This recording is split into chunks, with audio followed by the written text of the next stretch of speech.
things. Some of the other teams weren't as dynamic. Like the Americans and the Canadians. Like the Canadians looked awful in the 7-0 loss, but then they played great in their win. They were winning every battle on the boards. And I was watching with my son, and we thought that the level was like 10 years ago, the national women's team. Just because people were playing at top speed. They weren't struggling with the skills whatsoever. It was pretty rough. And they played the game way better than it used to happen. But I saw Finland play. They played pretty solid. In Sweden seemed to have fewer players that were high level, but they had some really good ones. And I can't remember who else I saw, but I was really impressed with the hockey. Yeah, I'm sure the stands were full of college coaches, eh? I would guess. Yeah. There weren't many fans in Madison, which was disappointing. Mm-hmm. But wasn't the American game sold out though? I don't know. I didn't watch the American game. I watched the Canadian game. Well, I think the final was sold out. Yeah. I watched the Czechs play 2 games, and they looked pretty good, but they weren't quite as dominant as I thought they would be at that level. So the other countries, there's no doubt about it. They've all improved. I thought Sweden played really well against the States in the preliminary games, and it was a pretty good tournament. I watched it before I watched the NHL. I thought it was really good. So it was pretty exciting to see, and I'm wondering where the program's going to go. I heard last night on the news that Hockey Canada's funding has been frozen by the government because of the controversy going on with one of the world junior teams. Apparently, there was a pretty inappropriate behavior by the players towards the females. So I'm not sure where that's at. Have you heard anything of it out east, Kim? I just saw the news stories about it, so I try to catch up a little bit on listening to it, but yeah, I'm not any more up to date than the 2-minute snippets they share in the news. So it'll be interesting. I fly out to Calgary for the Hockey Canada skills course on Saturday. Yeah. So I guess I'm not sure if it'll be a open topic of conversation, but it'll likely be top of mind with people. I don't necessarily intend to bring it up, but it'll be interesting to see whether anything is said or talked about there. Well, last week Sammi Joe was at the goaltender seminar, and I spent time with her. I went down to the major room where they have lunch and all the trophies are, and I had a good talk with her about the program, and she was really excited about it. I'm good to see her involved. So she called. She let me bring a young female player who was at a top 100. She's 11 years old, only female in goal. That was at a competition. 100 players invited to Winsport at that same time, and from near my hometown. So I got a call to see if I'd go watch her, and I did, and brought her down to see Sammi. And boy, Sammi gave her the whole 9-yard tour of the female dressing room, all the trophies. She got the whole the U18 Cup, and she's a pretty good little player for that age. You don't start scouting at that age, but own your strengths and own your space. Getting a pretty good start at it. So Kim, this skills camp how many have you been to for Hockey Canada? Well, this is the skills instructor course, so similar to what Sammy was doing with the goalie instructor. So I applied for it last summer, and so pretty sure there's like 20 of us from all over the country. Yeah. So you have to apply, and you have to be like a high-level skills instructor. So Carolyn Ouellette's going to be there this week. I just got the list of people who are going to be there. Because it's the last 2 years of people who took the course, right? So it's a lot of people. There's a camp this coming week, and then I think there's one in July as well for the rest of the group. But it's specifically for people like me, like with Total Female Hockey, like who run Hockey Skills as their business. Yeah. And so it's a pretty, I won't use the word exclusive, but it's a pretty small group. So it's separate from like any skills camps that you go and work on, like national team camps. Although I'm not entirely sure which group is in Calgary this week for their camp. I might be U17, but I do think we're on the ice with the U17s quite a bit during the course. So we kind of do classroom, and then we go on the ice, and then classroom on the ice. And it seems every day we're on with some athletes. So I'm going to assume it's some Hockey Canada program. Yeah, well, I talked to Dean Seymour. I'm sure he's going to be at it. I talked to Dean yesterday. I don't know if you saw the link where Daryl Belfry talked about Sam Steele and what he saw reviewing 3 games, and he hasn't talked about what he would do with him, but he was a 50-goal scorer in the Western League, drafted in the first round, and he hasn't really turned the corner. So I talked to Dean about Daryl's doing his session tomorrow night. That's the one you have to subscribe for, but I'm getting a link sent to me that I'm sharing with Dean, so he'll come in and do, at some point, Daryl's going to talk about and show video of Sam Steele and break it down and talk about what he might be doing, what he would do if he were to work with him closely in the future. So I always had a big question mark. You're in the new skills generation, and Tom and I were in the old skills generation. And I think the general opinion, at least my opinion, is Hockey Canada's female team is every bit as skilled as the Americans. But we have not learned how to bridge the gap between individual skill and apply it to team tactics, and i.e. completing passes, making plays, protecting the puck, supporting the puck. So I have a concern about old school, which was my repetition of skills to teach the simple skills. And I know you, Kim, you're doing some work that's ahead of the curve in that regard. So I'd be curious, Kim, about what transpires there. But when I see our U18 team and our senior team play with less hockey sense than the European teams, they have great ability, but they're not as athletic and as fit. But they can, relatively speaking, pass the puck and share the puck. They hang on to it, look around to make plays. So I'm just going to take this, Kim. Just hold it. You guys watched the NHL game last night?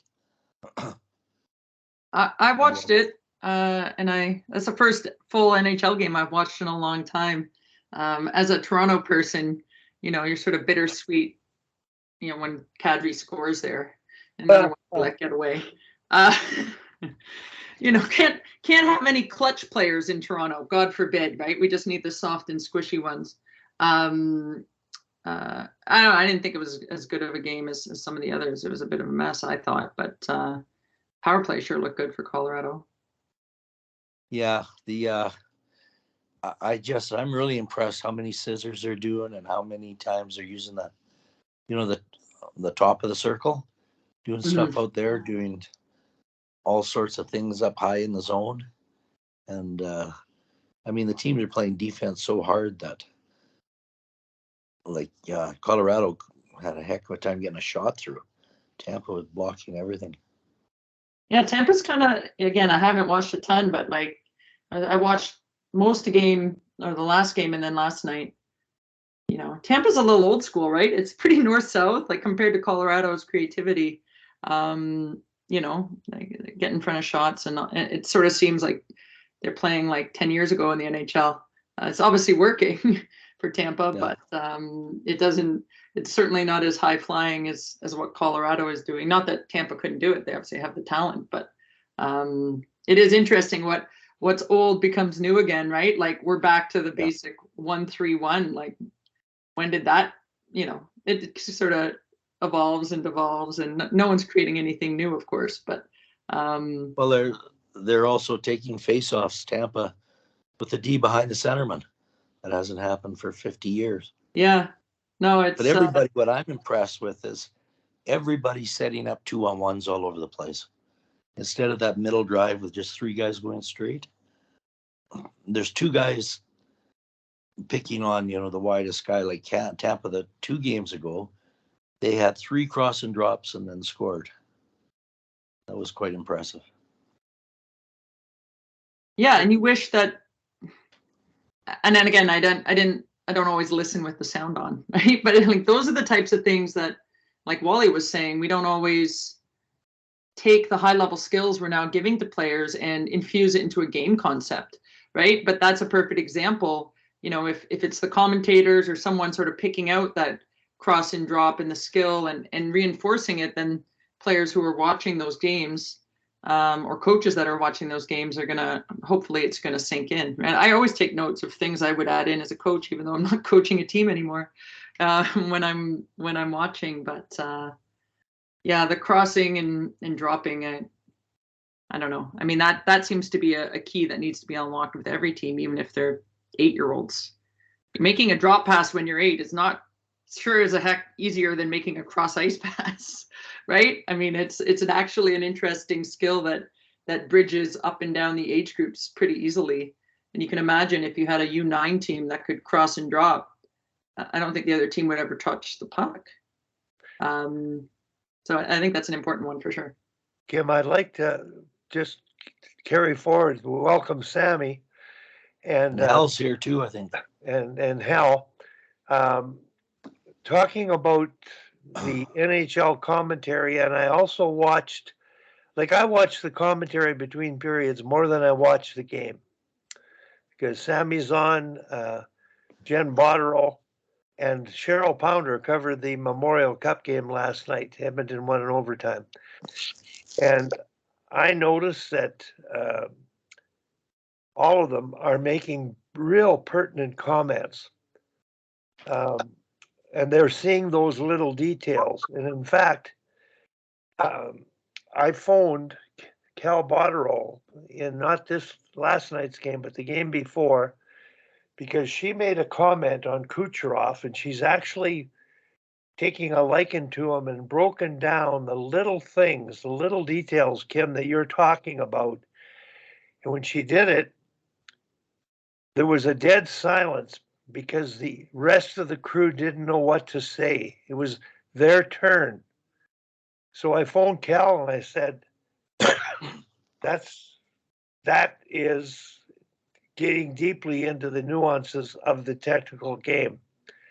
And it was interesting. Cheryl Pounder did the same thing yesterday, picking out a little detail on the young player Weeb, who got a hat trick, first ever in the playoffs. And he back checked and took away a pass because he lifted the stick of the defender so the other player could go in and score. Just amazing detail. And that's what I'm finding, Kim. The thing you mentioned was 9-year-olds. I worked out in Cochrane with a P3 group of people being introduced to scissoring, crossing, and dropping at 9 years old. And that 10 and under team, I have video of them doing it.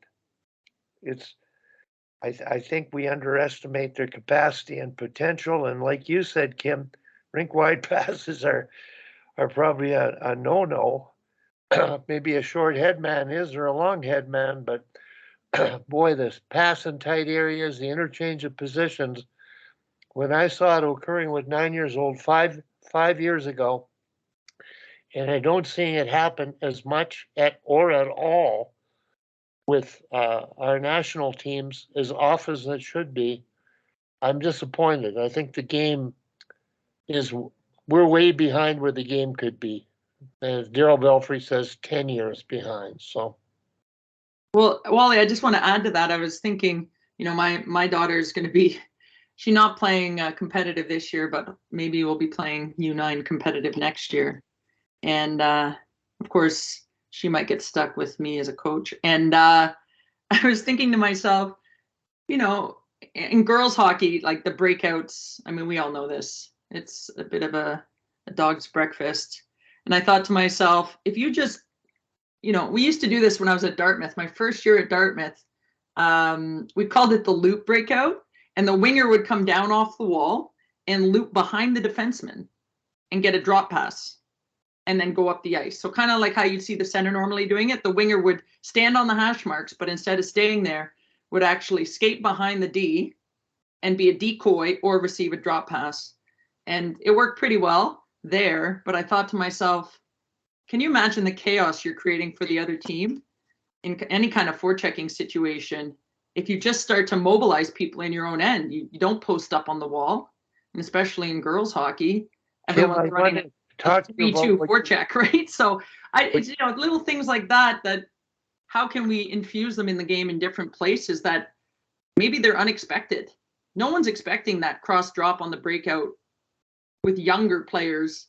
Kim, I want to tell you, I'd like to interrupt because Father Bauer with the national team, we did that against the Russians. It's the only, because they pinched down to the goal lines.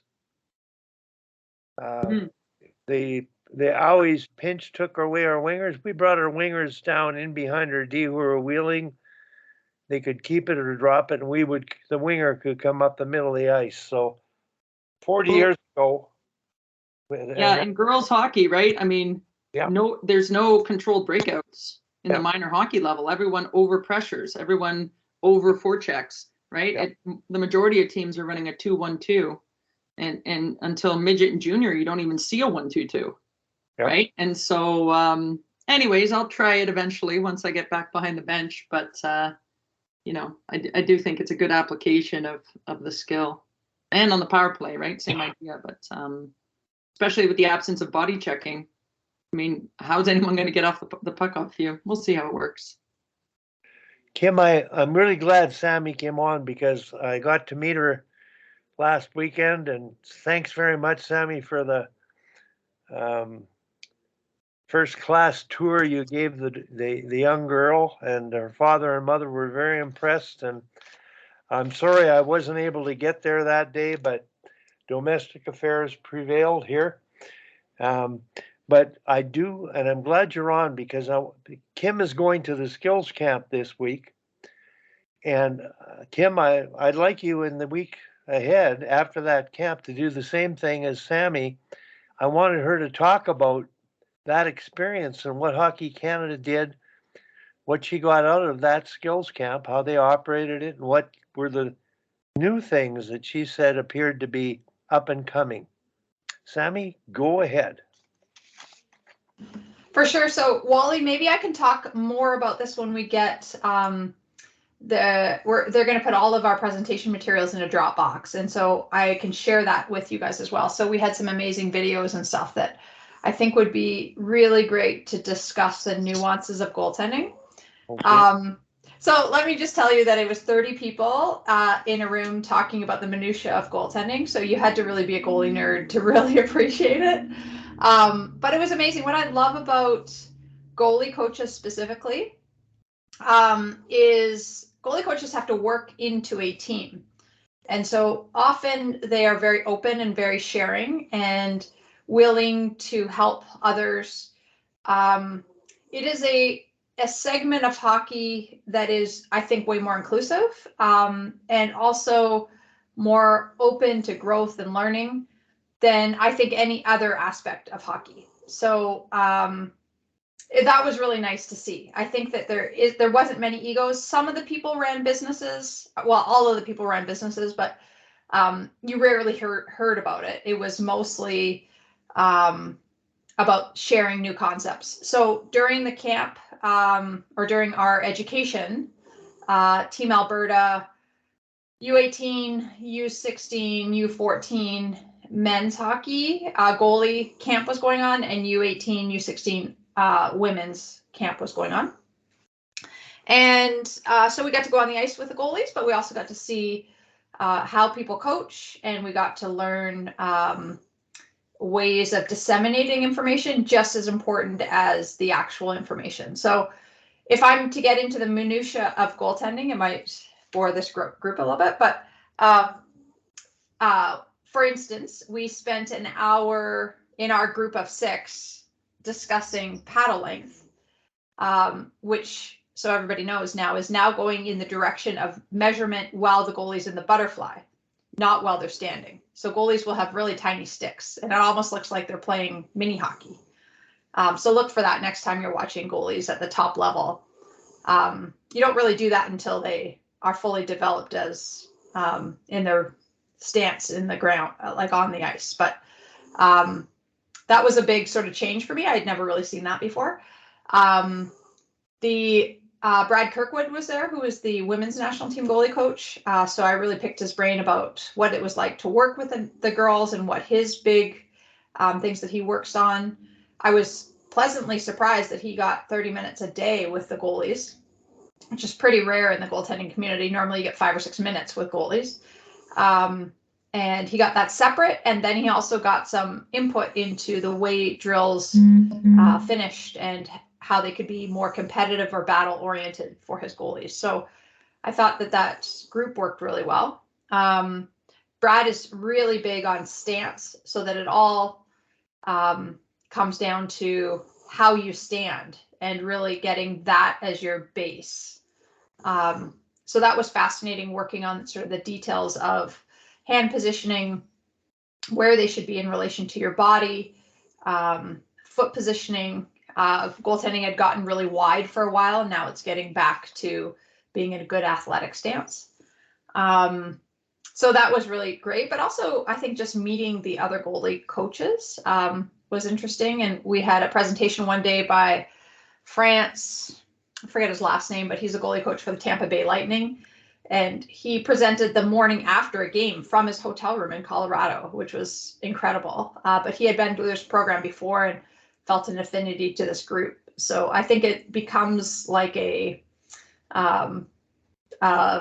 brother sisterhood, for lack of a better term, I think, of being able to help each other across the country. Similar to skills coaches, I'm sure, but I assume, Kim, that the skills coaching world is a little bit different because you guys are kind of battling for the same positions potentially.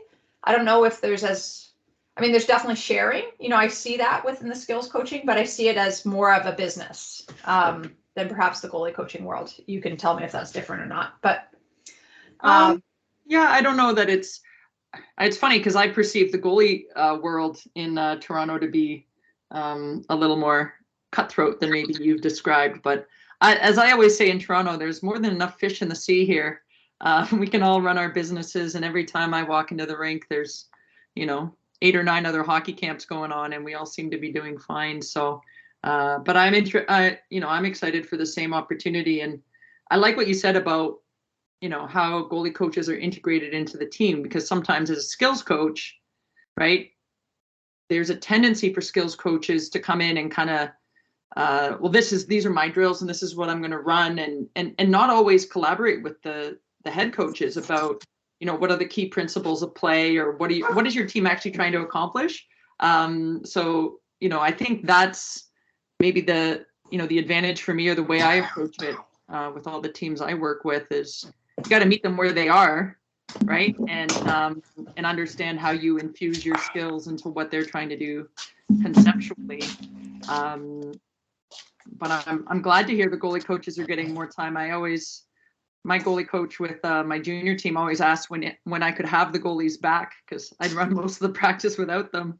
And I think Sandy got tired of yelling at him at the other end. But I think you're pretty unique in that way. So, but you've also been through this whole system before, so you know kind of the importance. Also, there was Gord Woodhall, who was just the coach of the U18 women's team. And I got to spend a lot of time with him, but also disseminate what Howie Draper's message was to the team and his team building culture and environment. And that was enlightening. I mean, it was so fascinating to hear just, this is Gord's second time with Howie. You know, and I said to him, like, I kind of asked, like, after 7-0, like, how was the team? And he just said Howie is just such an inspirational man, and he has these themes for every team. And so I found that fascinating, and I think we should have Howie Draper on one day to talk about the themes, because coming from Gord, obviously second hand, but Gord actually has a tattoo of a wolf on his arm from his last participation with Howie, which was, I think, in Slovakia in 2019. Is that right, Kim? Maybe? Last U18s? yeah, that sounds right. Yeah, anyways, they didn't even win.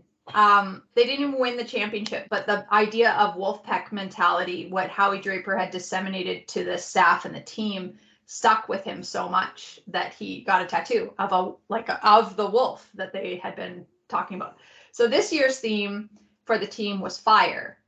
And I will explain it very briefly, but I think we should have Howie on it. So it's sort of a pyramid. He always has a pyramid themed dissemination of information. So starting at the base was the oxygen needed for the fire. And so at the training camps, that was what he laid out. And they talked about the importance of oxygen in everyday life and how it is a life giver, and that you need to be to give life to others. So you need to build up others around you. You need to create those bonds of friendship, and just everything was about everybody else and building team and that oxygen. And then the next one was fuel. So the fuel came at the in the pre-camp, where they started to battle and started to really work off each other and started to fuel. And then I think the final one was flame, and flame was that drive, I think, for excellence and being able to all be there for each other, striving to be better, something like that. But after they lost to Finland, the first game, Howie went right back to oxygen. And that night, that day, even in the dressing room afterwards, talked about being there for each other and really building each other up and building the person around you, and that these moments are fleeting, and would always go back to the base and then build up again. And I just found that really fascinating. And so I think we should have him on to talk about how he creates that culture, but also now having coached for 22 years in U Sports, he probably has 22 different themes that he's come up with. So, you know, where do these come from? From a team culture building mentality, that's what I'm so fascinated with. And is he finding this pyramid structure every time, and how much research and innovation goes around that? So for the Wolfpack mentality, when they went to a wolf reserve and they learned all about wolves, and they learned about how they have this pack mentality. And this time with fire, they had a First Nations person come in and talk about the importance of fire within their culture and their community, and just as like a whole kind of theme around that. So I found that fascinating. That's digressing about the goalie information, but I think we should have him on. We'll talk about that after. But if anybody has questions about the goalie coaching, go ahead, Wally. I was going to call to Howie earlier and set up a time. Incidentally, Howie and I did the mission statement exercise last year, and he had already been through it because Claire Drake, who is his mentor and his past, the sports psychologist for Claire, had created the mission statement exercise, which is the foundation of the Panda and the Golden Bear programs. And everything you're saying, I can see as a dissemination of knowing the purpose of what you're doing So I'm definitely going to make a more concerted effort by editing out this part, sharing it with Howie, and possibly providing you, Sammy, with his contact information to invite him to our group. I would love that. I've only seen him from afar, but every interview he did, I was very impressed with. So yeah, that would be really great. Action moving forward. Let's get on with the targets. Go ahead. Okay. So I don't want to get too much into the minutia of it because it depends on where people are coming from. And that's the one thing that I took this course as a way. I teach goalies in the summer and I'm always around goaltending. But the last 4 years, I myself have not been a goalie. So I'm not going to goalie courses. I'm not sort of learning the next steps. And this was a way to really learn and do a deep dive, but also for being able to do analysis at games. But what I found was that when I was working for TSN, I really had to, quote unquote, dumb it down. You guys were talking about the cross drop initially. Jen Botterill and Cheryl and Kim, and you guys know the game so intimately, but you have to explain it to a wider audience. And with goaltending, it is even more so. There is less people that know about the details of the position, the difference between a VH and RVH and an overlap, which are all done in the same positioning. We on the ice specifically for an hour drew out exactly where each should happen. And so just to briefly tell you the difference about the VH is what first came up. That means vertical, horizontal. So your pads are up like this. Your pad is against the post. You're leaning in. And that's done at a much wider range. RVH is how it morphed to the other way, where now you have your other pad up and your leg down near the post and you're leaning in. You see more goalies doing that in today's era. But smaller goalies, which is the majority of the goalies I coach, shouldn't be doing any of that and should be doing more in an overlap where your foot is outside the post and you can still butterfly and you're not locked in. Now, if all of that is over your head and that's all brand new, I can certainly dive deeper into all of that stuff. But then beyond that, we went into so many of the glove positionings within those positions. And now there's a new one called the Panda, which is an overlap mixed with a RVH. Anyways, so I guess I'll leave it there because I can go a real deep dive. But I would love to, Katie Greenway, who ran the program, said that maybe within the next month she'll have everything. We had a great presentation by an optometrist about the 2 hours. He talked about visual preparedness and the difference between focus and gaze. That was a really fascinating presentation for goalies and how to work on that, and to not just simply work with the lights that I think that has become very popular, but actually work with an optometrist to work on your muscles in your eyes and understanding the different ways your eyes are being pulled to then create better vision for your goalies, and making sure your goalies are going to see an optometrist, which is really important. That could be simply why goals are going in. So we had a great presentation on that. And then the other one that Wally was really interested in was how do you teach compete and how do you teach battle for goalies? So that was a really great presentation that I would love to go over and share with you guys too. So that was done by Olivier Michaud. He's the World Junior Goalie Coach. And that was a great lesson in for all coaches, how to go from basic to competition in a supportive environment where they feel like they're getting enough reward, but also getting enough goals scored against them, and sort of that fine line constantly getting a little bit better. Okay, so I said I was going to open it up for questions 10 minutes ago and I didn't. So go ahead, questions. I have a number, but go ahead. Anybody else before I ask mine? I have a quick one because I don't do goalie instruction in my camps, but I know for me, for skills, right? And Daryl talks about it, kind of like skills that bridge up, right? So he's, Daryl talk about, there's kid in Pee Wee who can skate down the wing and take a clapper and score on every single shift, but that skill doesn't bridge up when he gets, to higher levels because the goalies get better. And I'm curious if there's skills sometimes that goalies are learning. Obviously when you're tiny, that, how do you determine, what might work for a goalie when they're really young, but won't work as they get older? Like, is that something that you would talk about at that type of skills course? Or yeah, so the thing that I really was trying to decipher the whole time was essentially my goalies go up to about the age of 15 and they're girls.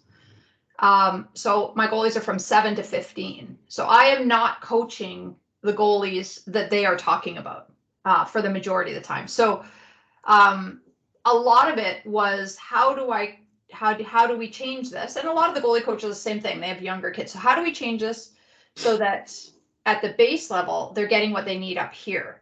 And I think a lot of goalie coaches and maybe coaches in general have felt like in the last probably 5 years that more movement is better for kids. And the better they get at pushing off the posts, because that's the way goaltending has gone, the better they get on their knees and around, that will then make them better as they go later. But what has really changed in the last year is getting back to the stance and standing up and reacting to the puck. And so with little kids, it's ensuring that their athletic stance is a base. And with the Team Alberta goalie coaches like Brad Kirkwood on the ice for an hour just taught stance, which I found fascinating, and just working on moving out of the stance and having the same stance, but trying to break down everything so that it really did go back to the basics.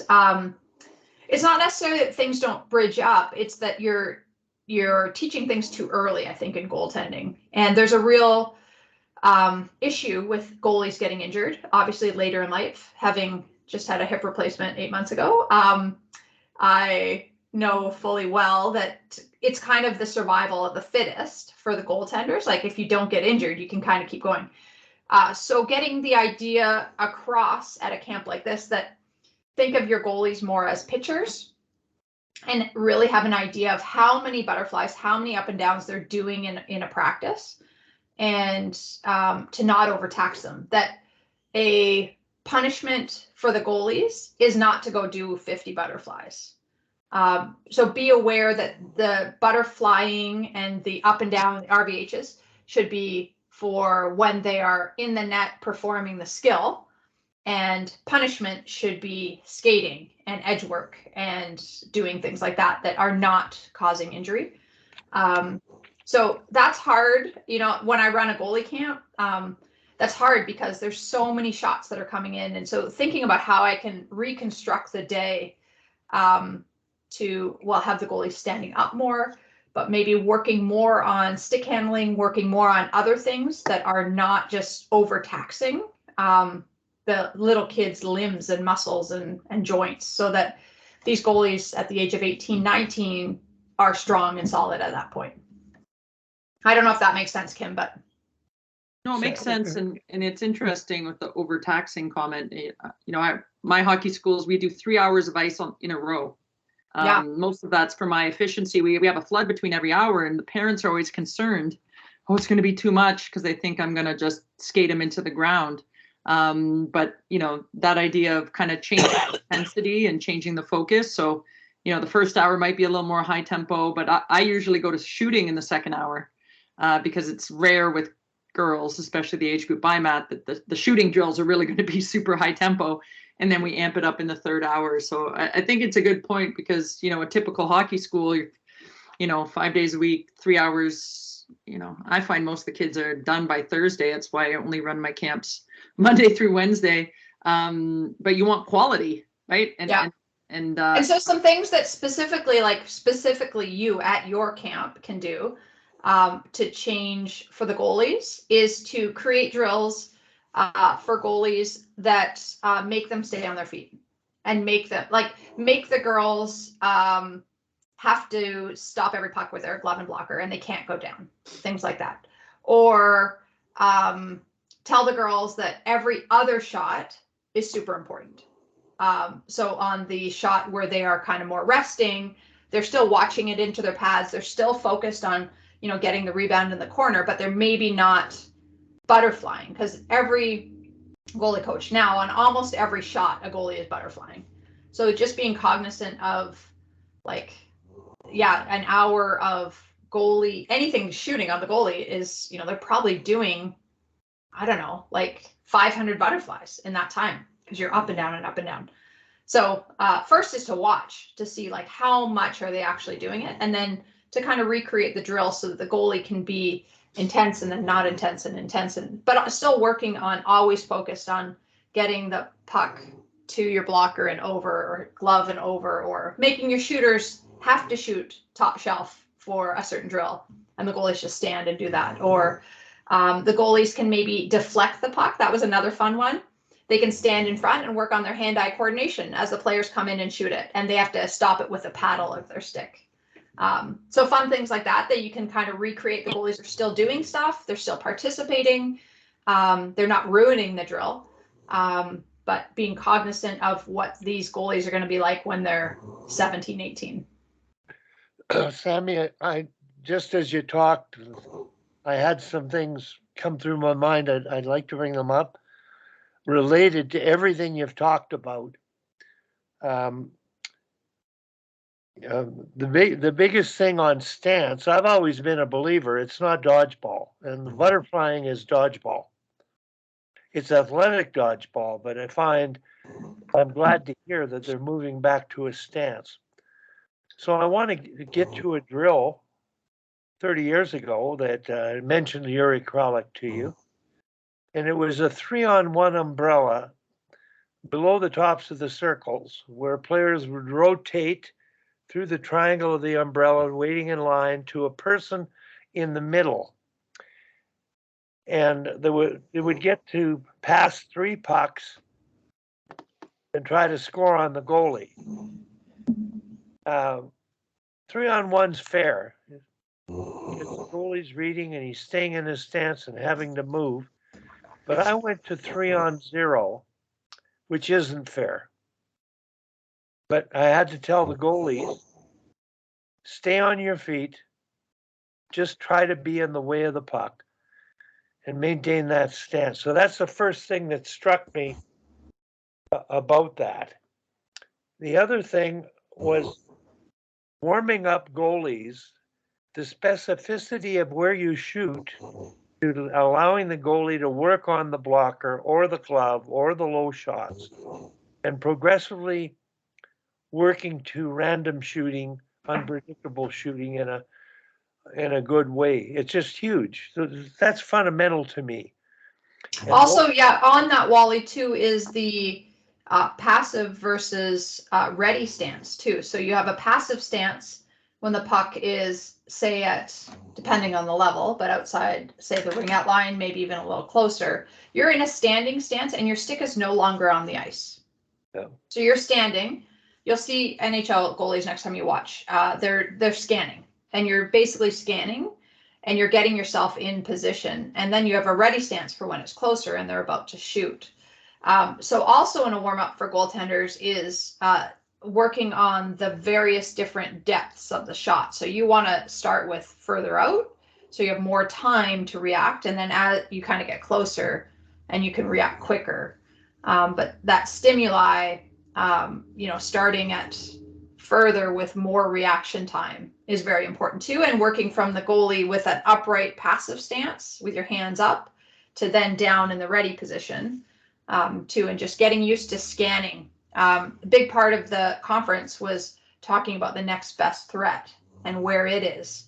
So the goalie IQ, we had a whole presentation on goalie IQ, which I would love to show you guys too, which is being able to scan and read not only the next best threat, the way they shoot, where your defensive player is in relation to where they are, and sort of being able to figure out all of that at top speed while you're still watching over here, so in your periphery, was really fascinating.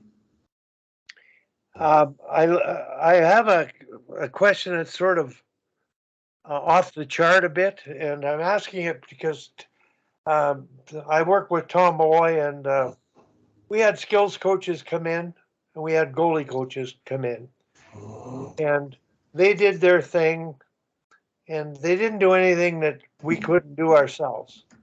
They weren't really adding. To us, we felt it wasn't a worthwhile investment, but the association hired this person to come in once a week, and we had to give them the time. So we didn't really have a relationship with them. We weren't comfortable with it. And I've always felt discussion with that person in terms of what needs to be worked on and making sure it morphed into game-like purpose, not just deliberate repetition. Tom, But can you go Wally, ahead? can I say something here? Mel was a real part of our college team and the midget teams, but I found, like, when you're talking about the quadrant hockey and they got people that just parachute in, they take your goalies for a while and then leave. That's a totally different, because the girl that's been working with me for about 5 years now is fantastic, and she's part of the team. Like, she became the counselor for some of the girls that were having lots of problems, which was lots of girls. Well, I think Tom and Wally, what you guys are talking about is two things that a goalie coach and a skills coach has to be very cognizant of. One is you work with the goalies outside of the team. So you might never see their coaches. You might never know who they are. They're coming to your business and they're doing that outside their team. You still have to figure out a way to make the goalie relay the message from what the coach is giving and relay your message. So you got to almost use the goalie as a conduit to know in that situation. And I'm sure Kim, as a skills coach, this is like the kid has to know what they need to work on. But the coach also, from the team perspective, has to disseminate that. But then when you're in a team, it's a very different mentality because, like Tom said, you can take this bigger role, this bigger presence, whatever the head coach allows or doesn't allow. You have to be cognizant. They talked a lot about staying in your lane. You have to stay in your lane until you're asked. And that's really the biggest thing of kind of making it to these next levels. And lots of these guys and women are looking to coach in OHL or professional hockey, and lots already do. So it's figuring out how to work with the head coach and what their perspective is as well. Yeah, I'll just interject. I think what I've heard sometimes with goalies is, they have their kind of summer goalie coach, like the camps they go to or in season, and then their team has a different goalie coach sometimes who comes in for practices, and that sometimes that can be challenging. And I think of it, I know people who come to my hockey camps go to other hockey camps. I'm not the only skills instructor they see, and perhaps the way I teach a backhand is different than someone else teaches a backhand. And it's just taking of information, right? And that the goalie or the player is going to interpret that skill or the way you've taught it slightly differently. It's neither good nor bad. But, one way I've always approached it when I'm a skills coach going in and running a portion of the practice or sometimes the whole practice is often I send a message to the coach and say, what do you want me to work on this week? And as you guys can imagine what that looks like, it's, a page and a half long, and it would take me, 20 hours of ice time to work on it all. And of course it's a U18 double B team, right? So, managing expectations, but what that does allow is empowers me to say, okay, well, you got to meet them where they are. Here's what they want. Here's the curriculum that I have planned out. And I tell them in advance of the year, here's, these are the key skills that I'm going to hit on. And I'm not going to just throw it out because they don't want to work on passing. Like, we're going to hit on it, but I fuse whatever it is that they've highlighted as maybe a challenge, and in girls hockey, it's always the breakout, the power play, and scoring. I mean, it's always one of those three. Yeah. We're like, oh, we don't back check. Like, that's never an issue. And so, that's a way that I've done it. And I'd be curious with goalies, you can't be like, well, they can't stop a puck. Like, that's probably what the coach is saying. Well, we lost, so they were brutal or something. I don't know. Right. Like, make my goalie stop the puck. Yeah. Well, I always found it helpful when I was working with Sandy. I would send him clips of the goals against, including quite a bit of time before the goal was scored. Like you said, maybe when the puck entered the zone or what. And then, my feedback was usually pretty basic about the goalies because my knowledge is not as. But that's great that at least you were providing him with that. I think a lot of individual goalie coaches, where the kid comes to you, say, once a week, in the child's mind, that is their coach. The head coach of the hockey team is just somebody that is running their team.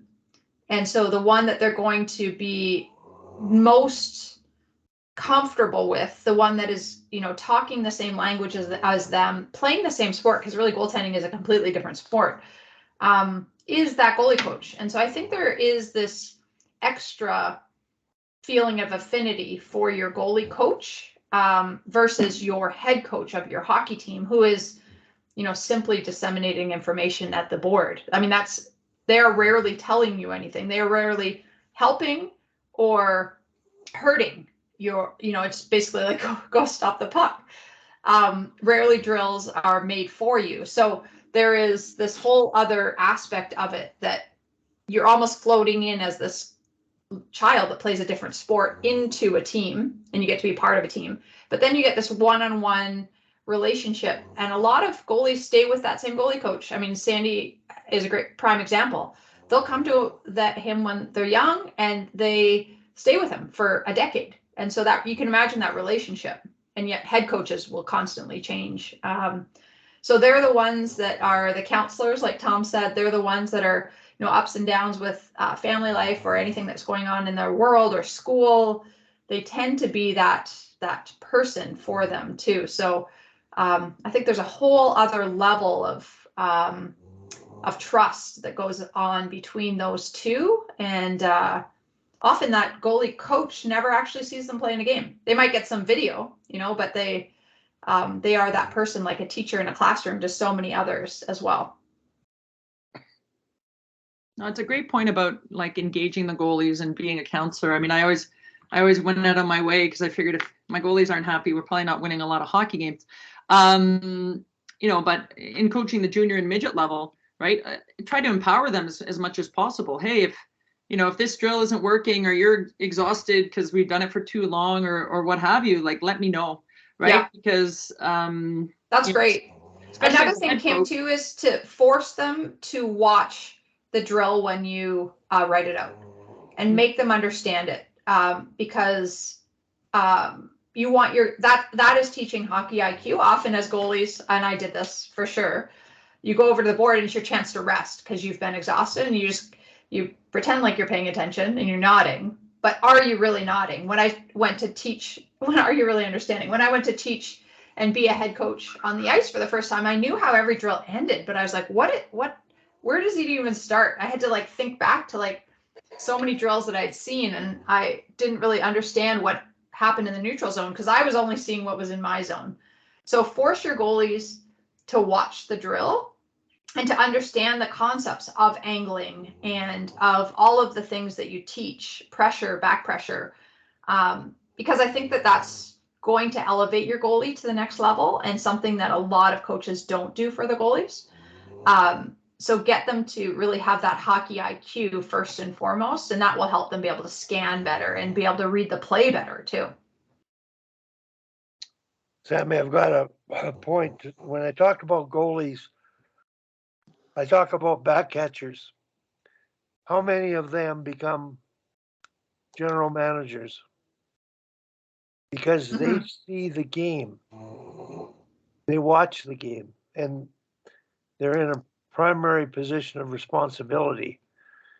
And I think what you're doing, you're suggesting in terms of them being much more alert to what's going on all over the ice, there should be more goalie graduates becoming coaches. Well, if you look at I would say that 50% of the main analysts on and play-by-play people on Hockey Night in Canada have been goalies. So it's interesting that, lots will go into that. I think, part of it is we just see it so differently that it makes it unique. And I think people really appreciate that information that we're giving them because they don't know it. So it's easy to kind of give that information. But yeah, I would say I certainly struggled when I started in coaching in an analyst role of like figuring out, how many times in my life did Wally say man on box behind? And yeah, I knew that that's what we were supposed to be doing. But like when I actually saw it on the ice and was able to disseminate it, I was like, oh, that's what he meant. Oh, that's exactly what he meant. But I'd never watched for it. I was simply a fan when I was watching the game, when I was in net. And that's the thing when you're in a 3-hour game, don't necessarily have your goalies at that time read the play outside of the red line, because you don't want to be mentally focused for 3 hours either. You need to give your brain a chance to relax. So when the plays in the other end, you can just kind of live vicariously through the big moments of your team. You don't have to be totally focused. And that was another thing that, you need to chill for a little bit, because some goalies, and we've all played with them, are like so on the whole time. And by the end, they're just burnt out and they tend to struggle late in the third period. So being able to still be on, I think, is key. Sammy, I want to ask, I've always wondered this about goaltending. I played the highest level of baseball in Alberta. And in baseball, you always have your glove. You field, I was an infielder. You field from down to up. And I can never figure out why goalies have their glove up here and going down. And I see so many shots going under their glove. But to me, it seems logical that you would have your glove down and then up. So what are your thoughts? Yeah, so that was a Finnish revolution within the game. And it was a certain gentleman. If you Google Finland ice hockey goaltending and why they're so strong, it's like one person that played. It's at TPS, I think. Yeah, and so anyways, he started that. And he simply did it for an angles purpose. So if you think about where they could potentially score, and that was the biggest area that they could score. And going down, your pad could get there too if you're making the save down. But now let me just move this. So also another thing with goalies is that whatever their glove positioning is, it doesn't matter as long as it doesn't overlap where their body is. So if you want your hand here, you don't want it here, but you want it here or here.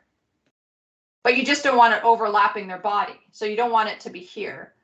But the big thing now with your passive stance, so when the puck is out further, is to have kind of your thumbs up. And you're just kind of ready in this position. So you're kind of tracking and your hands are out, but in a comfortable position so that you're not straining your muscles. Like you want it to be a relaxed, comfortable, like in baseball, where you're just kind of ready in that ready position, ready to make the play. So that's kind of where goaltending has morphed to. But some goalies will just even feel more comfortable like this. I mean, that just is kind of a comfortable hand position too, versus this. So yeah, if goals are going in that position, then they're likely not doing the movement right, or they're not covering it the way that they would have. But I can remember when it came in, the Finnish goaltenders came in with these giant pads that looked massive to us because they were so big, so much bigger. It's the way that they all have them now. They were all pads. This little tiny goalie, she was all pads, and she just had her glove up like this. Tula Pupudi, I don't know if you remember that name. And we're like, why is she standing like that? It looks so awkward. But she did it masterfully, and I think it has really kind of revolutionized. But no matter what goalie it is, whenever you go down the butterfly, your hands go down. So it's more what you're trying to cover for the player. And what you have to know too what you're leading the player with. What are you giving the player? Where are the openings on your body? And part of that is a mental game. It's a cat and mouse game to know, potentially where they're shooting too. Sammy, just terrific stuff. This may be the most loaded. And it's very, very basic goaltending right now, but yeah, we can do a much deeper. I think it's going to bode well moving forward. I think we have to have a special goalie one, and really focus on goalie and send it out there to have these discussions with you presenting again. I do want to relate a story coaching with Tom, and I was an assistant in the final game of the year. maybe going to be in the playoffs and maybe not. But he had one goalie that was starting back to back. And I'm conscious of the goalie that doesn't play, as you know. And after the second period, just thinking about what to say in the dressing room, I kept the second goalie and I asked her what she thought. And what she told me was like mind-boggling. I said, would you mind saying that in the room to the team? And when Tom did his between period talk and then he turned it over to me, I asked her to give her thoughts to the team. And it was bang on. It wasn't technical. It was about how we play best and who we are and the identity. And she didn't use the word identity, but she expressed it from her heart and soul. And she was a part of the team and felt that way. And the message she delivered, we ended up beating the first place team. We never made the playoffs on the road on their celebrating graduation day at Nate. And I feel that little conversation allowed us to get into overtime with them. But I just wanted to share that. Well, Wally, three things that came out of that. One is Kristen Campbell took the course with me, who is the third goalie on Team Canada this time. And Team Canada, before every game, had somebody give the pregame talk, a player. And it was before they did their warm-up. So not like when the coaches were coming in, but before they did the warm-up in the dressing room.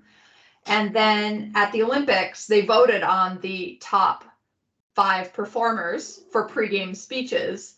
And so Kristen Campbell was voted one of the best at it and did it at the Olympics. And she would get into song and dance, and she would, tell each person what they were really great at. And it just, I loved it because it gave her a sense of purpose too for the Olympics, and she felt a part of the team, and just a great sort of addition you can do for backup goalies. Also, another thing is that within the language, we no longer call them backup goalies, which I did not know. We actually named our dog Backup. Our second dog is named Backup because she's the backup dog. Our first dog is Sochi. So they are now referred to as non-starters. They're not backups. And I like that language. That's a good language. And the real push is to have your non-starters play forward and play defense. And especially at the younger levels. And they said, even up to the age of like 12, 13, have your non-starters out there doing the other stuff and not only becoming better athletes, but also seeing the game from a different perspective, learning how to shoot on goaltenders. And so that can't always be done, but certainly at the house league levels and maybe even at the A and AA levels can be done. So I found that really interesting too. And I had that luxury simply because we had shinny hockey in Winnipeg at every street corner that I could go out and play. And I do think that really did translate into my goaltending later on. And now in the women's rec leagues, I can tear it up. I don't really, I'm terrible. But you seeing it from a different perspective, I think is really important too. And so I really liked that because I'm very cognizant at the young age. The kids are sitting on a bench for an entire game as a goalie. And that's A, it's not that fun, but also B, athletically, I mean, you're just missing out on 2 or an hour of activity for the child. So I like that push to go in that direction. And that comes from the top from Hockey Canada. So that's good. I just want to say. Oh, go ahead, Tom. I was just going to say something about that particular goalie. Yeah, go ahead. She's going to play with us this afternoon. And what happened is she had never been coached because I took over the team at winter semester, and she was lost in her net all the time. She'd never been coached, and she catches with the right hand, but Mel coached her, and she was all-star the last season. She played amazing. But then after COVID, because we weren't playing, she went to Sweden. So the last season we had, she was playing in Sweden and not for us, which was a huge difference. And we did, like that game, we beat Nate and we tied the team ahead of us. But the first tiebreaker was regulation wins. And that was the only tiebreaker. Goals for and against each other, everything we won. But it was regulation wins, so we didn't get in the playoffs there. But So now she's back with you guys? yeah, she's going to play this year. I recruited her. Oh, nice. Yeah, she's going to play anyway. I've just That's rented awesome. one ice time every week to skate, and she's going to come out today. Nice. The other movement that I also shared with the group, it being Pride Week and inclusivity, is that to get rid of the word female in hockey and to use women and girls.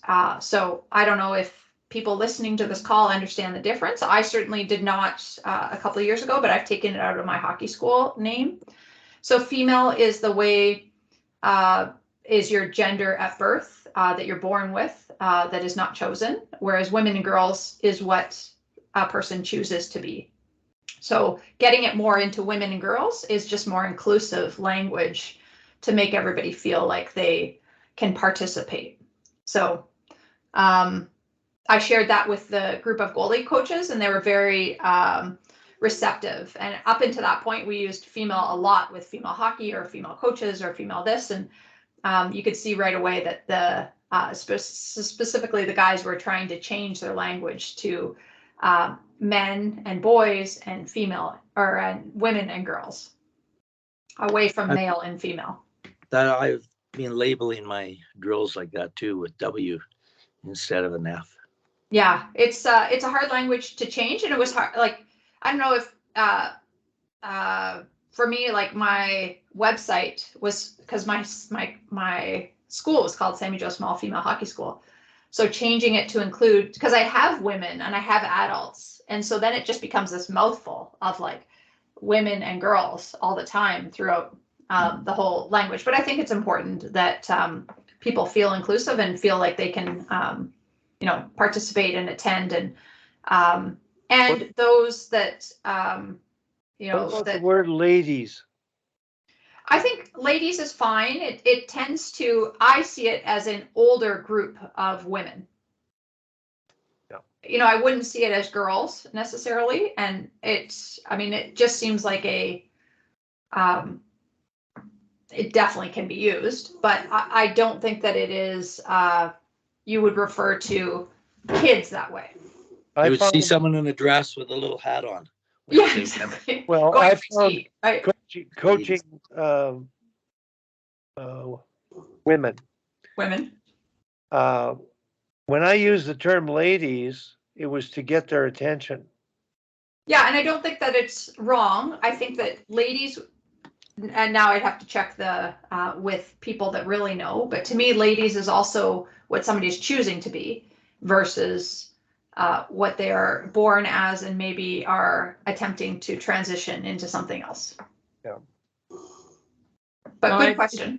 It's important, Sammy, because obviously my stuff's called Total Female Hockey, so it's a pretty big brand change to do, but I am finding it, I'm much more mindful of it on the ice when I'm instructing, in the way that we speak to players. And I know our association, has spoken quite a bit about language and how we deliver that, right? And so, even as something as simple as you send out an email and say, oh, well, I hope your daughter enjoys it, is not always the correct way to do it, right? And so it's hopefully, you plant the seed in people's minds and they start to think about it, and we'll get it wrong sometimes, but I do think it's really important. I'm glad you brought it up. The charity Fast and Female, which is Shonda Crawford, the cross country skiers charity that works a lot with empowering young girls, their language has stayed as so the company is still called Fast and Female, or the charity is still called Fast and Female, and then they have a little tagline below it, and those that identify as women and girls. Oh, that's a good way. So I thought that was a great, you're kind of covering all your bases there. So maybe if you're looking at it, branding change or inclusivity, maybe check their website out, because I thought it was good, because they've already, everything's branded as Fast and Female, and it kind of rolls off the tongue, right? But they wanted to be inclusive of those that identify as well. What is that website again? Fast and Female. So it's the Olympians. Shonda Crawford started it. Becky Scott does a lot of work with it. It's tends to be sort of more of a cross country or running, but they do. When Natalie Spooner skated on Battle of the Blades, she donated her charity money to Fast and Female. So they do a lot of empowerment of women and girls in school environments too, and encouraging them that just to participate in sport.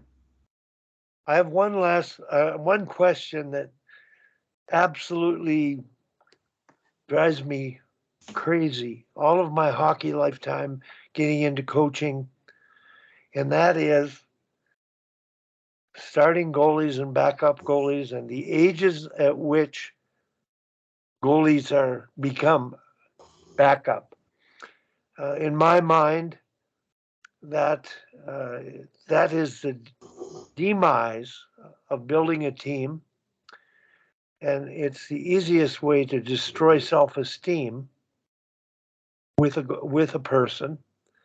And I'm curious about both your thoughts, Kim, as a person in leading in an organization at all age levels, Sami, having grown up and witnessed it, and understanding it because you lived it. Can you comment on? Well, Kim can go first, maybe what she thinks about when she's as the head coach and now running an organization.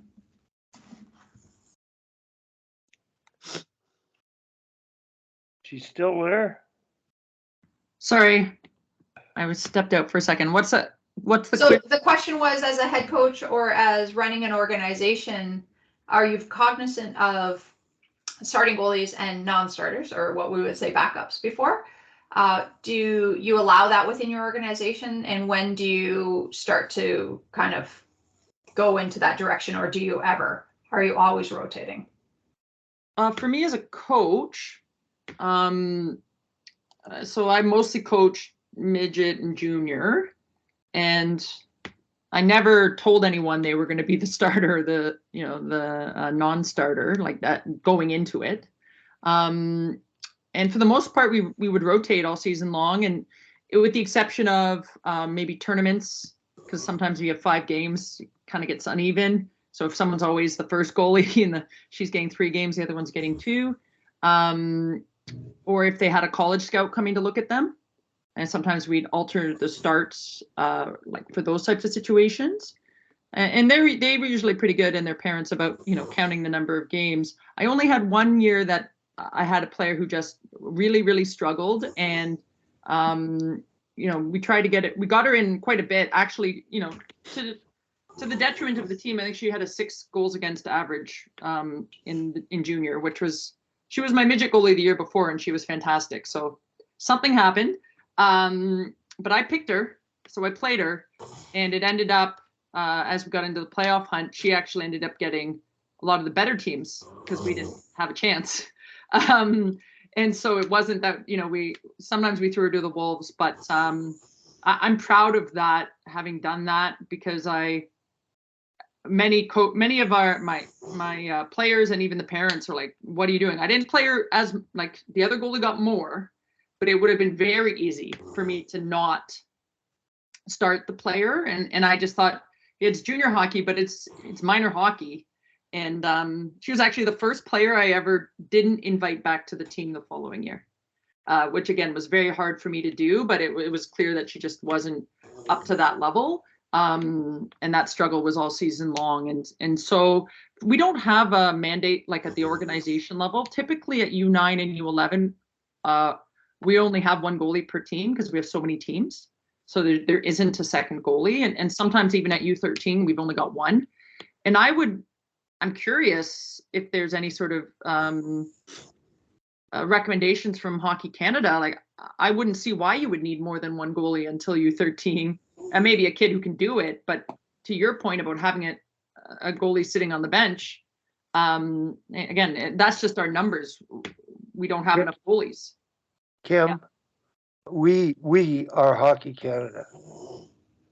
In other words, what we're talking about and what should be done or could be done is evolving.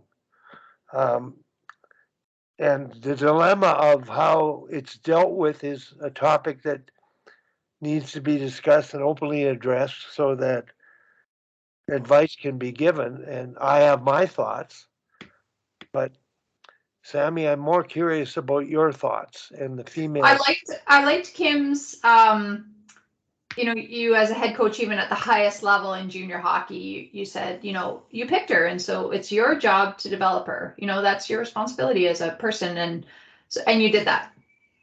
So I love that. I would, you know, I in fact have never in my entirety of my career played on a team where I didn't rotate.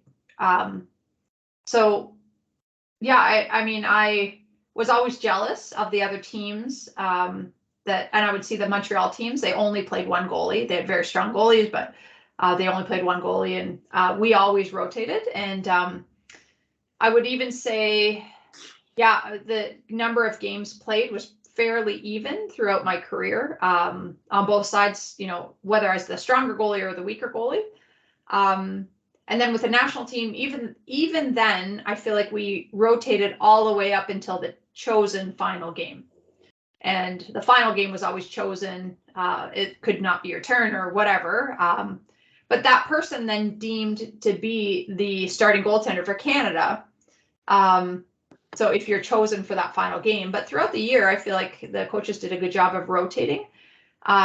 And I asked actually Brad Kirkwood about why they don't have 4 goalies now at camp, which is what we always had in centralization. And he said to get the goalies in more games. And so I asked specifically about Kristen Campbell because she didn't see any games. And he said they had a philosophy of, for the players and for the goalies, that they needed to do what they needed to do in that game to win that game, every single game. So I found that interesting. It's the first time that ever in centralization, it hasn't been just a 3 goalie system of rotation and then you pick the best at the end, or you pick the best prior to the Olympics and you get told if you're 1, 2, or 3.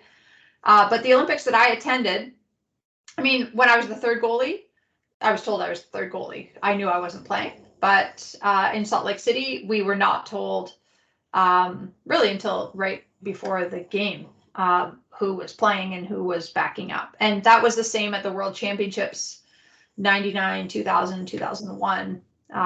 So, of course, tons of disappointment for the goalie not playing, but you always had hope. And I think that that is a precursor to participation and, you know, feeling like you belong, is that hope that you can contribute and be a part of it. And yeah, I mean, up until the national team levels, and even at the national team levels, we're essentially developing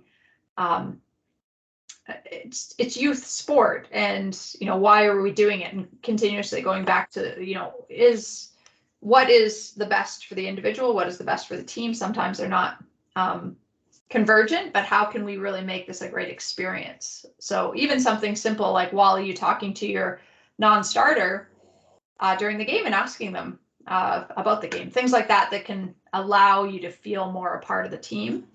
And if you do have 2 goalies, allowing those 2 goalies to get to know each other and work together and not pitting them against each other, I think is also very key. You know, you're not fighting for the same net. If you're rotating, you're supporting the other person. You want to win those games so your team can get to the playoffs and go further. But playing under Ken Dufton, we rotated, and if it happened to be your turn to play in a provincial final or a national final, that was your turn. And if it wasn't your turn, it just wasn't your turn to play. So we always back counted. We'd like, come September, you knew exactly the games you were playing right through to the final.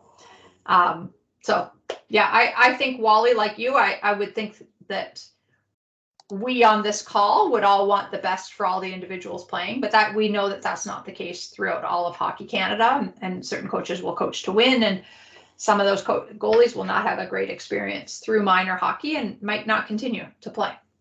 Yeah, I would say, Sammi, like from my experience in coaching, I think it's still really rare in the women's game that there's a starter and non-starter. I would say so. Yeah, I would say. Yeah, I very rarely seen it. You might see, oh, well, it's the championship game of the tournament, so I'm going to play Sally, or that sort of weighting of it. But I would say it's extremely rare, and of the 30 competitive coaches I've worked with year after year, I don't think any of those teams have ever gotten into that type of scenario. But I know on the men's side, it's all the time. Like I'll have parents tell me, "Oh, my son's the backup goalie on such and such a team," and I'm like, "Always? Like what if he gets?" Yeah. Like what kind of experience would that be? Yeah. Well, and I'll relay one more story and then I got to jump off. But one year I had, a goalie who's sort of, number 1 and 2 in the league in terms of numbers. And she just graduated from Boston University. She's been involved with Hockey Canada stuff. And she was very far ahead of the other goalie to start the season, who was a bit of an underdog and all that sort of thing. And we rotated, and it was really interesting that this sort of quiet, introverted other goalie, kind of without saying anything, without anything to be said, became, not quite as good, but just as reliable as the other goalie. And she ended up playing at University of Waterloo and became quite, because she may have felt that, and the team may have seen that we had this great goalie, but it was never said. It was never, oh, well, Kate's going to do this and you're going to, I think it's just about how you treat people. And I see that with players all the time, right? When you idolize a particular player, or that's our starting line, or that's our number 1 line, just that language can be so detrimental in their development. And, I remember one year I started the same line every game and they never scored. And people one of the parents asked me, why are you starting the third line? So why are they the third line? They're starting the game, aren't they the first line? It's because they didn't put all the points on the board, they're not as valuable, right? This goalie didn't win as many games, therefore, she's not as valuable. So I think coaches need to be really cognizant and understand that, a goalie, just like any other player on your team, they could be the 9th forward you pick and they end up being the best one by the end of the year. But anyways, I got to jump off. I enjoyed Goalie World, Sammy. Thank you. Thank you for letting me talk about Goalie World for a little bit. I could talk all day about Goalie World. Well, I was texting with one of my former goalies during the game last night. So I try to keep those relationships strong. Although when it comes to goalie swag and the pads and the helmet, I have no idea. Wally, I hope I see you this week. Yeah, Sunday morning looks best for me. Okay, sounds good. Well, So let's plan for that. I'll send you a text when I finalize it with the people I answer to. Fair enough. And maybe if you want to come and watch any of the skills or anything, I know Dean will be there. Yeah. You can come watch me try to keep up with. I might pop in and surprise you in the meeting room like I did Sammy. Caught her off guard just by walking right in, and it was good to see her. And it was perfect because you came at lunchtime, so we had lots of time. Yeah. All right, Wally, sounds good. Thanks, everyone. Okay. Take care. Bye-bye. Sammy, on the goaltending situation, to me, it relates to starting lines. I mean, in minor hockey, I'm not sure how many teams start the same line every period, which is a statement of they're the best line. Mm-hmm. And at younger ages, at any age, I've always started a different line. Every age. Yeah. Well, it makes sense. Everybody gets that feeling of taking that opening faceoff. Now, including a senior team as a playing coach, when we got to the Allen Cup final, that's the way a coach. That's the way we ran the lines, because the best team wins, not the best individual, and that's the philosophical thing that evolved through all of my experience in coaching. I believe at the U13 level, the score clock seems to play a big part in pressure for the coaches and parents, not the kids. And that's where they might begin creating a 1-2 arrangement late in the season, maybe in the playoffs, or that decision in the final game or the final provincial 2 out of 3 series. And I have seen coaches lose their jobs when they've done that. And I've seen coaches lose their jobs when they haven't. So I think the messaging here, coming from the top down, inside out, bottom up, is we're in the business of growing people and developing people. And I will always prophesize for the good of the game and the good of what the game can do to the people. So not the outcome.